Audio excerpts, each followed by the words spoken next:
Hi, I'm Karen Hillen. Welcome to the My HR Partner podcast. We talk about all things HR from recruitment to ending employment. If you'd like support with your HR, check out our website www.myhrp.com.au. Hello and welcome to another episode of the My HR Partner podcast where we talk all things HR. Welcome again, Karen Hillen. Hey, how you going? Yeah, very well, very well. Look, I'm really looking forward to this episode because today we're looking at everything relating to ending employment. And of course, when we think of that, we think of somebody getting fired but look, there's so much more to it. And again, probably I would imagine one of the really key areas where having an HR partner to look at any of employment to help would be very important. So. Yeah, it's usually the worst part of any business having to make this decision. And I'd say it's the worst part of my job, having to talk people through when they've got to terminate someone's employment. Difficult situation, yeah. There are always difficult situations, even if the person is behaving or performing really badly. It's never a nice situation, even if the business really knows it's the best thing for the business. It's never a nice thing to have to do. It would never be pleasant. I mean, what are the different options of ending employment of an employee? Yeah, so when we're talking about ending employment, mostly here I'm talking about permanent employees. I suppose just to start off with, when you've got a casual employee, they don't have a guarantee of ongoing employment. So that's the nature of having a casual employee. So it can be simpler with a casual employee to merely just say, the period of time I needed you to work has finished, so I don't have any more work for you. Or it could just be that it's seasonal, so it's sort of not ending employment, but you know, there's a period where there's no work. So with a casual employee, it can be easier, but the thing people need to be aware of, if you employ a casual in your business and they work pretty regular hours and it's been for a period of time, so I'm sort of talking 3 months even or more, and it's been very consistent, then you really do need to deal with them like they're a permanent employee anyway. Sure. Yep. I guess for employers, one thing that they would be wanting to know about is unfair dismissal. Yep. We've all heard it, and we hear about cases that happen after someone has left a business. What are the rules for unfair dismissal? So I suppose the thing is it's important to make sure that you follow a really good process if you do need to make the decision to terminate someone's employment. So having a good process to follow is really important to avoid an unfair dismissal claim.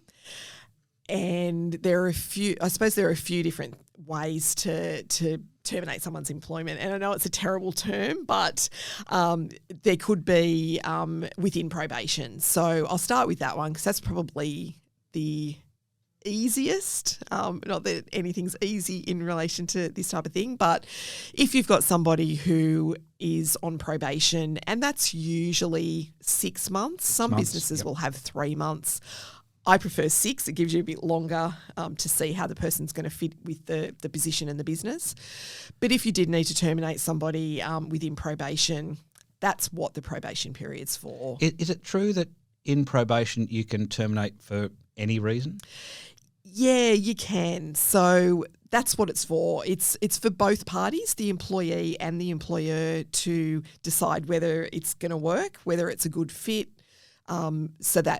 whether it's a good fit for the position or for the business, and just to see if things are working out. You know, I've spoken to businesses where they've put a permanent employee on and then something completely out of their control has happened. So they've had to terminate that person's employment within the probation period. Nothing to do with the person's performance. Sure. Not even anything to do with a fit for the business, but just the business circumstances had changed. So with the probation period, you can do that. And then also it can be about the person's not performing well. They're not a good fit for the business. So the values have just been misaligned and you didn't realise that through the recruitment process. And things just aren't working out. So you would still need to give the person 1 week's notice. And usually if you're terminating somebody's employment, it's better for both parties just to pay the week in lieu of making them work. And just tell them it hasn't worked out. It's within the probation period, so we're not going to continue past that probation period. Sure. So again, the employment contract having all these terms and conditions, even around just probation, would be very important. Yeah, definitely. It's a very good idea to make sure that you mention probation in an employment contract, and also what the process is for termination of employment.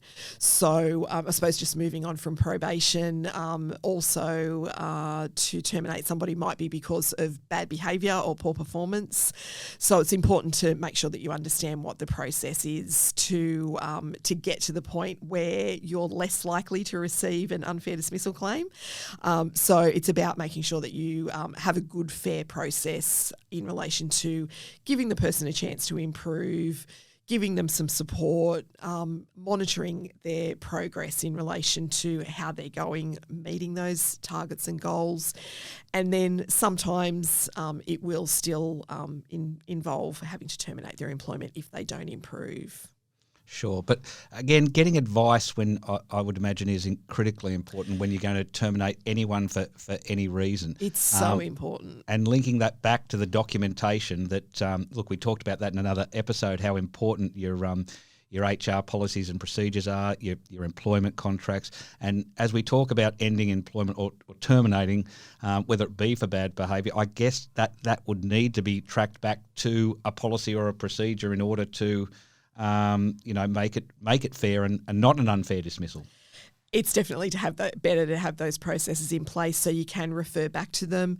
Your employee knows what the process is because they know those policies are in place. They know what the procedure is. So it makes it easier for everybody to know what that process is going to be and how it's followed. You can still go through a performance management and termination process if you don't have policies in place. It just makes it a little bit more difficult because you've got no guidance because you don't have those policies and processes in place. Sure. And, what if an employer, does find themselves with an unfair dismissal claim against them from a former employee? Is that something you can help with at My HR Partner? Yeah, look, it can really depend on the circumstances. What happens with an unfair dismissal claim is somebody will lodge that claim to the Fair Work Commission. That has to be done within 21 days of their last day. And what will happen is Fair Work Commission will contact you to let you know that a claim's been submitted, and the business has got a certain period of time to respond to the claims that are made in that unfair dismissal claim. So there's a special form that you fill out to basically give your side of the story and show what process you followed. A business can do that themselves as long as they're really clear about making sure that they're answering the questions that are in the form and they're answering the claims that the ex-employee has made. I help businesses with that. But if it gets too complex, my best advice is to talk to an employment lawyer. Sure. So it can depend on how complex it is, and also it can depend on what the business wants to do as well. Sometimes the business will just say, I'm going to fill in the form myself, I'll go to conciliation and see what happens. And sometimes they make a decision that they'll just pay a couple of weeks in that conciliation process so it doesn't drag on and it's really a bit of, I suppose, a business decision into what that payment might be. Sure, makes sense. So tell me about redundancy. How does that work? Yeah, so this is another part of my job that I really find hard. It's always hard for the business. Of course, it's hard for the employee. There are a few different reasons that I talk to businesses about redundancy, and it can be that they're selling the business. So all of the employees may get made redundant because the new business owner isn't taking on the new employees. It can also be because there's a change of business, and it could be because the business is closing down altogether, or it could be that there have been changes in relation to things like technology or just a change in structure of the business. There could be a downturn in that particular industry, so the business is really quiet and doesn't need the number of employees that they have. So again, it's important to make sure that you understand the process that Fair Work have guidelines on, to make sure that you consult with the people in your business and they understand the reasoning behind it, and you go through that proper process with them in relation to what comes next. Sure. Look, here's probably a bit of a curly question that I think many business owners might have thought of before, which I'd like to hear answered clearly. What if you're looking to, terminate an employee? Can you look for then a reason to make them redundant? It's not a good idea. Unless it's an absolute genuine redundancy, I always advise against trying to turn it into a redundancy. It will usually backfire on you, especially if they claim that it's unfair, because Fair Work will look at it and they might, a lot of the time they will actually determine that it wasn't a genuine redundancy. So it's not a good idea. Sometimes there will be some elements of both. So you've got to make sure that you keep both of those separate as well. So if there has been some performance management issues, and even you've had some meetings, you might have even issued some warning letters, if there's a genuine reason to make the position redundant, it doesn't stop you from doing it, but you just have to be really clear about the reasons and the process, and that you're really justifying the reasons behind the position becoming redundant. It's also really important to note positions become redundant, not people. So it's about being able to justify that the position's not needed in the business anymore. It's not particularly about people. Sure. So how does an employer decide on a redundancy package? And again, is that something you can help advise on? Yeah, it can be really tricky because if you're a business with less than 15 employees, you don't have to pay redundancy payments. The only payments that you would make would be the any outstanding salary, notice. So depending on how long the employee's been with you or what's in their contract, that will determine the amount of notice you need to give. And also any untaken annual leave, and if relevant, maybe long service leave as well. Personal carers leave, also known as sick leave, doesn't get paid on termination of employment in any situation. Very rarely do businesses pay sick leave on termination. It's also important to note that even if you're a business with less than 15 employees, there are some industry-specific above that Right. rule payment. So building and construction and plumbing awards are two examples where the award actually states that any business, even less than 15 employees, has to pay redundancy payments. And it also includes when an employee resigns. So I know that's very confusing, but in those particular awards, it's quite specific the way it talks about redundancy payments, and basically redundancy payments get paid under those awards for any circumstance of termination unless it's serious misconduct. Okay, so look, a lot to understand there when it comes to redundancy. And again, it just keeps reminding me why business owners would need someone like yourself, Karen. You've got all this knowledge just ready to go, where, to find all this out and, on your own would be such a big job. And, you never know that you're covering everything. So what about a business with more than 15 employees? Yeah, so just as you were saying, it's so important to make sure that you get advice and understand what you're up for if you do have to make someone redundant in particular. But, any sort of ending employment, it's important to get some advice so you know you're doing the right thing. With a business that has 15 or more employees, there are redundancy payments that are payable. So on top of notice, annual leave, possibly long service leave, there's also a severance payment that's made in relation to redundancy. And that's on a sliding scale depending on how long the employee has been with the business as a permanent employee. So under 12 months, there's no payment, but then there's a sliding scale up to 10 years. I'm not going to rattle them all off now, but I've got information about that. There's also information on the Fair Work website about what those payments are in relation to the years of service. Fantastic. But yeah, it's certainly important to get some advice. Absolutely. You can go onto the Fair Work website and get the information you need. But there are those little tricky things, like I mentioned, with some awards that have an industry-specific over Fair Work entitlement that sometimes people don't know about. They think they're getting all the information they need off the Fair Work website.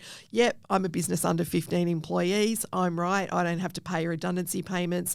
But they didn't actually have a look at the award to see that there was an over and above entitlement according to the award. Look, that's what I love about your service, Karen, that you know all of this. You would get to know your clients intimately, their businesses intimately, and you would have the right answer just for any time they pick up the phone with any of these kind of queries.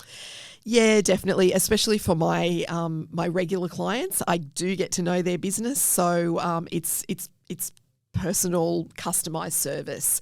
They speak to me. It's not a call centre type arrangements that some other bigger providers have where you need to explain your business and your circumstance every time you call. When you're working with me, you get me every time. So I know your business and we don't have to spend the first 15 minutes having you explain your business and what the problem is. So I find that's a really good thing for businesses. They're able to get that advice quickly because I already understand their business. Absolutely, the personalised service. Excellent. Look, last thing I wanted to ask you about, because something probably businesses don't think a lot about, and that is exit interviews and gathering feedback when someone's leaving the company or the business. Yep. Do you have any advice around that? Yeah, look, they're really important, and I don't think a lot of businesses even think to do them. Even going back to an organisation I worked for a long time ago, they had an exit interview process. People would fill them in. They got put in a box next to someone's desk. Nobody ever looked at them. So that was really unfortunate because you're missing out on getting some really good information. Exit interviews, they don't have to be long and complex, but it can give you some really good feedback about the business.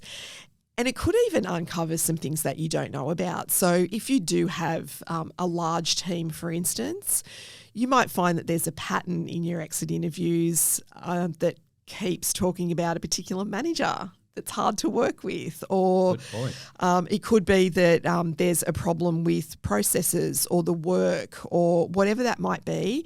People tend to be really quite happy to be very honest in exit interviews because they've got nothing to lose. They're going anyway. They can say what they like. They can be really honest. So it's a great way to get feedback. Again, I've got an exit interview template on my HR Hub platform that you can use. You can add extra questions, you can take them out, you can tailor it to suit your business, but it can get some really good feedback. So even asking questions like, why are you leaving? Are you leaving for another job? Is it more money? What could we do to get you to stay? Is there anything? A lot of the time people will say, no, it's time for a change, but it might even give you the opportunity to realise that the person doesn't really want to go and you can fix the situation. So this is so important, and I think they're so underutilised. So many benefits. Yeah, definitely. Fantastic. Excellent. Well, look, another fantastic episode. So much there to digest. And look, we probably have hardly even touched the surface. Oh, for sure. There are so many more things. I just want people to know that there is a lot more than what we've talked about today. We could probably go on for another 2 hours, but look, it gives an overview. But look, the best thing is that, businesses can come to you and they don't need to know all of this because you do. Absolutely. And having you in their corner to do that for them, that's what you're there for. So how does someone get in touch with you, Karen? Yeah, so my website is www.myhrp.com.au, and on all of the social media channels, so LinkedIn, Facebook, Instagram. If you just search for my HR partner Australia, because there is another one in the US, but if you look for the Australian version in all of those channels, you should be able to find me. But all of my details to contact me are also on the website. Fantastic. Thanks again, Karen Hillen. Look forward to chatting to you again. Thanks. Have a great day.